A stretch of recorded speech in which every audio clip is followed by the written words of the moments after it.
نحمده ونصلي على رسوله الكريم اما بعد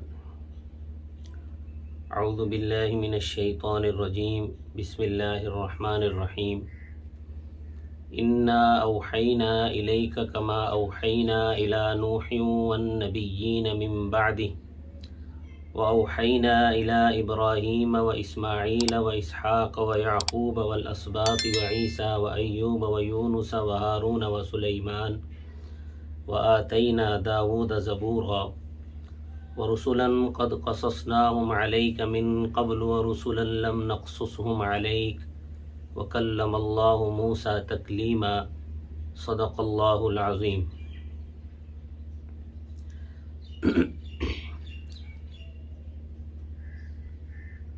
باقاعدہ طور پر قرآن کی تفسیر شروع کرنے سے پہلے چند باتوں کا جاننا ضروری ہے، جن میں سے سب سے پہلی بات نبوت اور رسالت کے حوالے سے ہے کہ نبوت اور رسالت کوئی فن یا ہنر نہیں ہے جس کو کسب و اکتساب اپنی محنت اور صلاحیت سے حاصل کیا جا سکے، بلکہ یہ منصب محض عطائے ربانی کا نتیجہ آدمی اپنی ریاضت، عمل صالح، ذکر و تسبیحات اور عبادات میں کمال پیدا کر کے ولی تو بن سکتا ہے مگر نبی نہیں بن سکتا۔ نبی تو وہی ہوگا جس کو اللہ تعالی نبوت کا اور رسالت کا منصب عطا فرمائے گا، جیسا کہ قرآن کریم میں سورہ انعام میں اللہ تبارک و تعالی نے ارشاد فرمایا ہے، اللہ اعلم حیث یجعل رسالتہ، کہ اللہ تعالی ہی خوب جانتا ہے کہ وہ اپنی پیغمبری کس کو عطا فرمائے۔ جس طرح دیگر انبیاء اپنے اپنے زمانے، اپنی اپنی قوم اور اپنے اپنے علاقے کے لوگوں کی ہدایت اور رہنمائی کے لیے احکام خداوندی لے کر آتے رہے اور اللہ تعالی نے ان کو اپنی تائید اور حمایت اور وحی سے نوازا، اسی طرح سب سے آخر میں حضرت صلی اللہ علیہ وسلم بھی اللہ تعالی کا پیغام لے کر آئے۔ آپ صلی اللہ علیہ وسلم کو بھی اللہ تعالی نے اپنی تائید و حمایت اور وحی سے نوازا۔ سابقہ انبیاء میں سے ہر ایک خاص زمانے اور ایک خاص قوم کے لیے مبعوث ہوا تھا، مگر حضرت صلی اللہ علیہ وسلم کی بعثت قیامت تک ہر قوم اور ہر زمانے کے لوگوں کے لیے ہے۔ اصل کے اعتبار سے تمام شریعتیں ایک ہی تھیں، فروع میں اپنے اپنے زمانے کی ضروریات کے لحاظ سے احکام بیان کرتی تھیں۔ حضرت صلی اللہ علیہ وسلم خاتم الانبیاء ہیں، آپ پر وحی اور رسالت کا مقدس سلسلہ ختم ہو گیا۔ اب قیامت تک نہ تو کوئی نبی اور رسول آئے گا اور نہ کسی انسان پر وحی نازل ہوگی اور نہ ہی اس کی ضرورت ہے، کیونکہ آپ صلی اللہ علیہ وسلم کو جو کتاب عطا کی گئی ہے وہ تمام سابقہ کتب کی ناسخ ہے اور احکام الہیہ کی جامع اور مکمل کتاب ہے۔ اللہ تعالیٰ نے خود اس کتاب کی حفاظت کا ذمہ لیا ہے تاکہ آپ صلی اللہ علیہ وسلم کی شریعت قیامت تک بلا کسی تحریف اور تغیر کے باقی رہے۔ اس کے علاوہ اللہ تعالیٰ نے آپ صلی اللہ علیہ وسلم کی امت میں ہر زمانے میں ایک ایسی جماعت قائم رکھنے کا وعدہ فرمایا ہے جو قیامت تک لوگوں کو دین پر قائم رہ کر مسلمانوں کو کتاب و سنت کی صحیح تعلیم دیتی رہے گی۔ حضرت صلی اللہ علیہ وسلم کے قلب اطہر پر جو کلام نازل کیا گیا اس کو وحی کہتے ہیں، اور جو پیغام و ہدایات سابقہ انبیاء پر نازل ہوئیں ان کا نام بھی وحی ہے۔ اس طرح وحی کا مفہوم تمام انبیاء کے درمیان مشترک ہے اور اس میں کوئی فرق نہیں، کیونکہ وحی کا مصدر اور ماخذ اور غرض و غایت ایک ہی تھی۔ قرآن کریم میں اللہ تعالیٰ کا ارشاد ہے، انا اوحینا الیک کما اوحینا الی نوح والنبیین من بعدی، بلا شبہ ہم نے آپ کی طرف اس طرح وحی کی جس طرح نوح علیہ السلام اور ان کے بعد آنے والے نبیوں کی طرف کی۔ وأوحينا إلى إبراهيم وإسماعيل وإسحاق ويعقوب والأسباط وعيسى وأيوب ويونس وهارون وسليمان، اور ہم نے وحی کی حضرت ابراہیم علیہ السلام پر، حضرت اسماعیل علیہ السلام پر، اسحاق پر، یعقوب پر اور ان کی اولاد پر، اور حضرت عیسیٰ، ایوب اور یونس، ہارون اور سلیمان علیہ السلام پر۔ وآتینا داود زبورا، اور ہم نے داود کو زبور عطا کی۔ ورسلا قد قصصناہم علیک من قبل ورسلا لم نقصصہم علیک، اور ہم نے آپ سے پہلے بعض رسولوں کا ذکر کیا ہے آپ سے، اور بعض کا ذکر نہیں کیا۔ وَكَلَّمَ اللَّهُ مُوسَى تَكْلِيمًا، اور ہم نے حضرت موسیٰ کو شرف ہم کلامی بخشا۔ وحی کا مفہوم کیا ہے؟ لغت میں وحی کے معنی ہیں کہ دوسرے کو پوشیدہ طور پر کوئی چیز بتانا، یا جلدی سے کوئی اشارہ کر دینا، دل میں کوئی بات ڈال دینا، الہام کرنا۔ شریعت کے اعتبار سے وہی اللہ تعالیٰ کا وہ پیغام اور القاء ہے جو نبی کی طرف بلا واسطہ یا بالواسطہ ہو، اور وہی کا اطلاق صرف انبیاء پر ہوتا ہے۔ زہری کہتے ہیں کہ وہی وہ کلام ہے جو اللہ تعالیٰ کسی نبی کی طرف بھیجتا ہے اور اس کے دل میں ثبت کر دیتا ہے، پھر وہ نبی اس وحی کو اپنی زبان سے ادا کرتا ہے اور اسے لکھوا دیتا ہے، اسی کو کلام اللہ کہتے ہیں۔ علامہ راغب اصفہانی فرماتے ہیں کہ وحی کے معنی یہ ہیں کہ جلدی سے اشارہ کر دینا، خواہ یہ اشارہ رمز و کنایہ سے کیا جائے یا کسی بے معنی آواز سے، خواہ کسی عضو کے اشارے سے یا کسی تحریر سے کیا جائے۔ شیخ الاسلام حضرت مولانا مفتی تقی عثمانی صاحب مدد ذلہ العالی نے علوم القرآن میں حضرت علامہ انور شاہ کشمیری رحمۃ اللہ علیہ کا قول نقل کیا ہے کہ وہ فرماتے ہیں کہ وحی اور ایحاء یہ دو علیحدہ علیحدہ لفظ ہیں، اور دونوں کے استعمال میں فرق ہے۔ ایحاء کا مفہوم عام ہے، انبیاء پر وحی نازل کرنے کے علاوہ کسی کو اشارہ کرنا، کسی غیر نبی کے دل میں کوئی بات ڈال دینا، یہ بھی اس کے مفہوم میں داخل ہے۔ لہٰذا یہ جو ایحاء ہے، یہ لفظ ایحاء یہ نبی اور غیر نبی دونوں کے لیے استعمال ہوتا ہے۔ اس کے برخلاف وحی صرف اس الہام کو کہتے ہیں جو صرف انبیاء پر نازل ہو۔ اس لیے قرآن کریم نے لفظ ایحاء تو انبیاء اور غیر انبیاء دونوں کے لیے استعمال کیا ہے، مگر لفظ وحی سوائے انبیاء کے کسی اور کے لیے استعمال نہیں فرمایا۔ وحی کے ذریعے بندوں کو ان باتوں کی تعلیم دی جاتی ہے جو ان کو محض عقل و حواس کے ذریعے معلوم نہ ہو سکے۔ لغوی وحی کی 4 قسمیں ہیں۔ پہلی قسم وحی فطری، جیسے الہام الہی سے شہد کی مکھیاں چھتا بنا کر اس میں شہد جمع کرتی ہیں، یہ وحی فطری ہے۔ جیسا کہ قرآن کریم میں ارشاد ہے وَأَوْحَى رَبُّكَ إِلَى النَّحْلِ أَنِ اتَّخِذِي مِنَ الْجِبَالِ بُيُوتًا، تیرے رب نے وحی کے ذریعے شہد کی مکھیوں کو بتا دیا ہے کہ تم پہاڑوں میں اپنے لیے چھتا بناؤ۔ وحی یہ لغوی کی دوسری قسم ہے وحی ایجادی، جیسے کوئی سائنسدان کسی چیز کی ایجاد کی طرف متوجہ ہوتا ہے اور اس کے لیے جد و جہد کرتا ہے، تو اس کے خد و خال، اس کی شکل و صورت اس انسان کے ذہن میں ڈال دی جاتی ہے، اس طرح وہ چیز وجود میں آ جاتی ہے۔ مثلا جس شخص نے سب سے پہلے ہوائی جہاز بنانا چاہا تھا تو اس کے ذہن میں یہ خیال کسی پرندے کو ہوا میں اڑتا ہوا دیکھ کر آیا، پھر اس نے اپنے تخیل کے مطابق کام شروع کیا اور اپنے ذہن کو اس طرف متوجہ رکھا اور بار بار تجربے کیے، یہاں تک کہ اللہ تعالیٰ نے اپنی قدرت سے ہوائی جہاز کا مکمل نقشہ اس کے ذہن میں ڈال دیا۔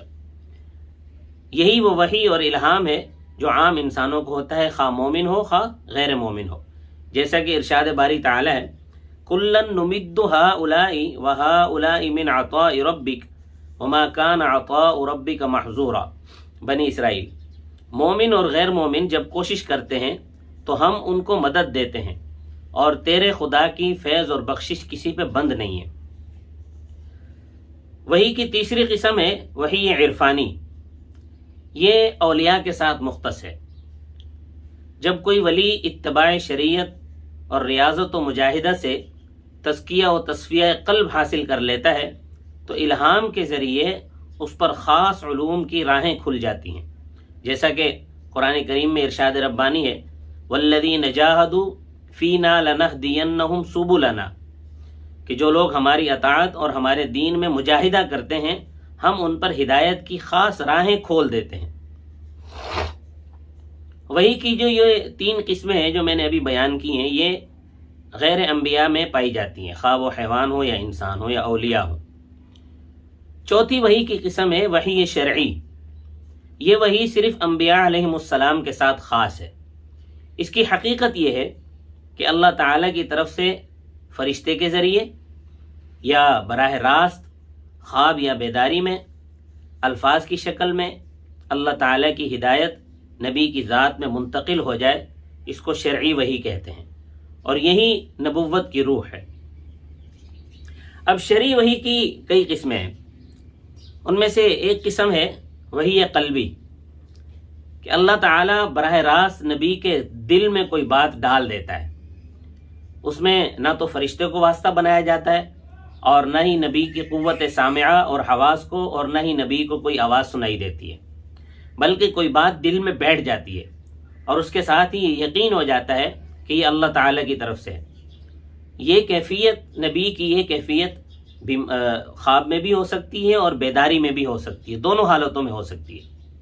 جیسا کہ حضرت ابراہیم علیہ السلام کو اپنے لاڈلے اور اکلوتے بیٹے کو ذبح کرنے کا حکم دیا گیا تھا، تو وہ اسی وحی کے تحت دیا گیا تھا کہ آپ کو خواب میں یہ حکم دیا گیا تھا۔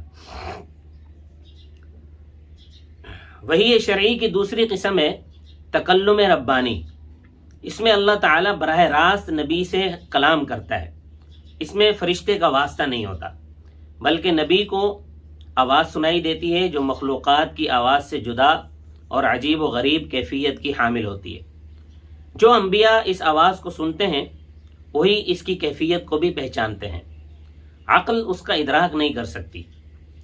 اللہ تعالیٰ کے ارشاد ہے وَكَلَّمَ اللَّهُ مُوسَى تَكْلِيمًا، اور اللہ نے موسیٰ سے باتیں کی۔ وحی کی یہ قسم تمام قسموں سے افضل اور اعلیٰ ہے، کیونکہ اس میں نبی کو اللہ تعالیٰ سے براہ راست ہم کلام ہونے کا شرف حاصل ہوتا ہے۔ وحی شرعی کی تیسری قسم ہے وحی ملکی، کہ اللہ تعالیٰ اپنا پیغام کسی فرشتے کے ذریعے سے نبی کے پاس بھیجتا ہے۔ کبھی تو فرشتہ نظر آتا ہے اور کبھی نظر نہیں آتا، اس کی صرف آواز سنائی دیتی ہے۔ کبھی فرشتہ انسان کی شکل میں آ کر پیغام پہنچاتا ہے۔ اللہ تعالیٰ نے ان تینوں قسموں کو قرآن کریم کی ایک آیت میں بیان فرمایا ہے۔ فرمایا ما کان لبشر ان یکلمہ اللہ الا وحیا، کسی بشر کے لیے ممکن نہیں کہ اللہ تعالیٰ اس سے روبرو ہو کر بات کرے، او من وراء حجاب، مگر دل میں بات ڈال دے، او یرسل رسولا فیوحی باذنہ ما یشاء، یا کسی فرشتے کو بھیج کر جو اللہ تعالیٰ کی اجازت سے جو کچھ اللہ تعالیٰ چاہے وہی نازل کرے۔ اس آیت میں دل میں بات ڈالنے سے وحی قلبی مراد ہے، پردے کے پیچھے سے مراد وحی کی دوسری قسم یعنی تکلم ربانی ہے، اور فرشتہ بھیجنے سے مراد وحی ملکی ہے۔ اب آپ صلی اللہ علیہ وسلم پر نزول وحی کی کیفیت کیا ہوتی تھی؟ آپ صلی اللہ علیہ وسلم پر مختلف طریقوں سے وحی نازل ہوتی تھی۔ شیخین نے حضرت عائشہ رضی اللہ تعالیٰ عنہ کی روایت کی کہ حارث بن حشام یہ فضلائے صحابہ میں سے ہیں، فتح مکہ کے موقع پر اسلام لائے تھے اور سن 15 ہجری میں شام کو فتح کرتے ہوئے شہید ہوئے۔ حارث بن حشام انہوں نے رسول اللہ صلی اللہ علیہ وسلم سے دریافت کیا کہ رسول اللہ صلی اللہ علیہ وسلم پر آپ پر وحی کس طرح آتی ہے؟ تو آپ صلی اللہ علیہ وسلم نے فرمایا کہ کبھی تو میرے پاس گھنٹی کی آواز آتی ہے، گھنٹی کی آواز کی طرح وحی آتی ہے۔ وحی کا یہ انداز فرمایا کہ میرے اوپر سب سے زیادہ دشوار ہوتا ہے، اور جب یہ کیفیت ختم ہو جاتی ہے تو میں اسے یاد کر چکا ہوتا ہوں۔ اور کبھی ایسا ہوتا ہے کہ فرشتہ انسان کی شکل میں آ کر مجھ سے کلام کرتا ہے تو میں اس کے کلمات کو یاد کر لیتا ہوں۔ حضرت عائشہ صدیقہ رضی اللہ تعالیٰ عنہ فرماتی ہیں کہ میں نے سخت سردی کے دن میں آپ صلی اللہ علیہ وسلم پر وحی نازل ہوتے ہوئے دیکھی ہے۔ جب وحی کا سلسلہ ختم ہو جاتا تو سخت سردی کے باوجود آپ کی پیشانی مبارک سے پسینہ اس طرح بہتا تھا جیسے فسد لگائی گئی ہو۔ ایک اور روایت میں حضرت عائشہ رضی اللہ تعالیٰ عنہ فرماتی ہیں کہ آپ صلی اللہ علیہ وسلم نزول وحی کے وقت بے چین ہو جاتے تھے، چہرہ متغیر ہو جاتا تھا۔ یہ کیفیت ایک دو مرتبہ پیش نہیں آئی، بلکہ جب بھی وحی آتی تھی آپ کی یہی کیفیت ہوتی تھی، اور بدن اطہر پسینے سے تر ہو جاتا تھا۔ مسلم نے حضرت ابو ہریرہ سے روایت کی ہے کہ رسول اللہ صلی اللہ علیہ وسلم پر جب وحی نازل ہوتی تو ہم میں سے کسی کی مجال نہیں ہوتی تھی کہ حضور صلی اللہ علیہ وسلم پر نظر ڈال سکتے۔ ایک مرتبہ آپ صلی اللہ علیہ وسلم نے اپنا سر مبارک حضرت زید بن ثابت کے زانو پر رکھا ہوا تھا کہ اسی حالت میں وحی نازل ہونا شروع ہو گئی۔ اس سے حضرت زید کی ران پر اس قدر بوجھ پڑا کہ جیسے وہ ٹوٹ رہی ہو۔ حضرت عمر فرماتے ہیں کہ جب آپ صلی اللہ علیہ وسلم پر وحی نازل ہوتی تو آپ کے چہرے انور کے قریب شہد کی مکھیوں کی بھن بھناہٹ جیسی آواز سنائی دیتی تھی۔ حضرت عائشہ کی ان حدیث سے نزول وحی کے ان حدیثوں میں دو طریقے بیان کیے گئے ہیں۔ ایک یہ کہ گراں بار قول آپ کے قلب اطہر پر القاء کیا جاتا تھا، اس وقت آپ گھنٹی کی سی آواز سنتے تھے۔ وحی کی یہ صورت آپ صلی اللہ علیہ وسلم پر بہت دشوار ہوتی تھی، جیسا کہ ارشاد ہے قرآن کریم میں انا سنلقی علیک قولا ثقیلا، کہ ہم آپ پر ایک گراں بار قول القاء کریں گے۔ اور دوسری اس حدیث سے یہ پتہ چلی صورت کہ فرشتہ کسی انسانی شکل میں آپ صلی اللہ علیہ وسلم کے پاس آ کر اللہ تعالیٰ کا پیغام پہنچا دیتا تھا۔ وحی کی یہ صورت باقی وحیوں کے مقابلے میں خفیف اور آسان تھی۔ دوسری احادیث سے وحی کے کچھ اور طریقے بھی ثابت ہیں، جن میں سے ایک طریقہ تو یہ ہے کہ اللہ تعالیٰ سے ہم کلامی، یعنی جس طرح اللہ تعالیٰ نے حضرت موسیٰ علیہ السلام کو درخت کے پیچھے سے پکارا تو انہوں نے اللہ تعالیٰ کی پکار سنی، اور اسی طرح حضرت صلی اللہ علیہ وسلم کو بھی اللہ تعالیٰ سے براہ راست ہم کلام ہونے کا شرف حاصل ہوا ہے۔ یہ واقعہ آپ کو بیداری کی حالت میں معراج کی شب میں پیش آیا۔ اور ایک اور قسم بھی ہے جو احادیث سے معلوم ہوتی ہے کہ فرشتے کی طرف سے القاء، یعنی وحی کے اس طریقے کے تحت حضرت جبرائیل علیہ السلام کسی بھی شکل میں آپ صلی اللہ علیہ وسلم کے سامنے آئے بغیر آپ کے قلب اطہر پر القاء کر دیا کرتے تھے، جیسا کہ حاکم کی ایک روایت میں کہ جبرائیل علیہ السلام نے میرے دل میں یہ بات ڈالی کہ تم میں سے دنیا سے کوئی نہیں جائے گا جب تک کہ وہ اپنا رزق پورا نہ کر لے۔ پانچویں ایک صورت یہ تھی کہ حضرت جبرائیل علیہ السلام کسی انسانی شکل اختیار کیے بغیر اپنی اصلی صورت میں دکھائی دیتے تھے۔ ایسا ایک مرتبہ تو اس وقت ہوا جب آپ نے خود حضرت جبرائیل علیہ السلام کو ان کی اصلی شکل میں، اصلی روپ میں دیکھنے کی خواہش ظاہر کی تھی، اور دوسری مرتبہ شب معراج میں ہوا۔ اور ایک وحی کی ایک صورت جو ہے وہ رویا صادقہ، صحیح بخاری اور مسلم میں ام المومنین حضرت عائشہ رضی اللہ تعالیٰ عنہ سے مروی ہے کہ رسول اللہ صلی اللہ علیہ وسلم پر وحی کی ابتدا سچے خوابوں سے ہوئی کہ آپ جو کچھ خواب میں دیکھتے تھے اس کی تعبیر صبح صادق کی روشنی کی مانند بالکل ظاہر اور کھلی ہوئی ہوتی تھی۔ اس کے علاوہ مدینہ منورہ میں آپ صلی اللہ علیہ وسلم پر کسی منافق نے سحر کر دیا تھا، اس کو دفع کرنے کا طریقہ بھی آپ صلی اللہ علیہ وسلم کو خواب ہی میں بتایا گیا تھا۔ حضرت صلی اللہ علیہ وسلم پر جو وحی نازل ہوئی اس کی دو قسمیں ہیں۔ ایک وہ وحی جو قرآن کریم کی آیات ہیں، جن کے الفاظ اور معنی دونوں اللہ تعالیٰ کی طرف سے تھے۔ یہ قرآن کی شکل میں ہمیشہ کے لیے اس طرح محفوظ کر دی گئیں کہ اس کا ایک نقطہ یا ایک شوشہ بھی تبدیل نہیں کیا جا سکتا۔ علماء کی اصطلاح میں اس وحی کو وحی متلو کہتے ہیں، یعنی وہ وحی جس کی تلاوت کی جاتی ہے۔ اس میں اسلام کے اصول، عقائد اور بنیادی تعلیمات کا بیان ہے۔ دوسری وہ وحی جو قرآن کریم کا جز نہیں بنی، اس کے ذریعے آپ کو بہت سے احکام عطا فرمائے گئے آپ صلی اللہ علیہ وسلم کو، اس کو وحی غیر متلو کہتے ہیں۔ یعنی وحی غیر متلو وہ وحی جس کی تلاوت نہیں کی جاتی، اور یہ جو وحی غیر متلو ہے یہ صحیح احادیث کی شکل میں ہمارے پاس محفوظ ہے۔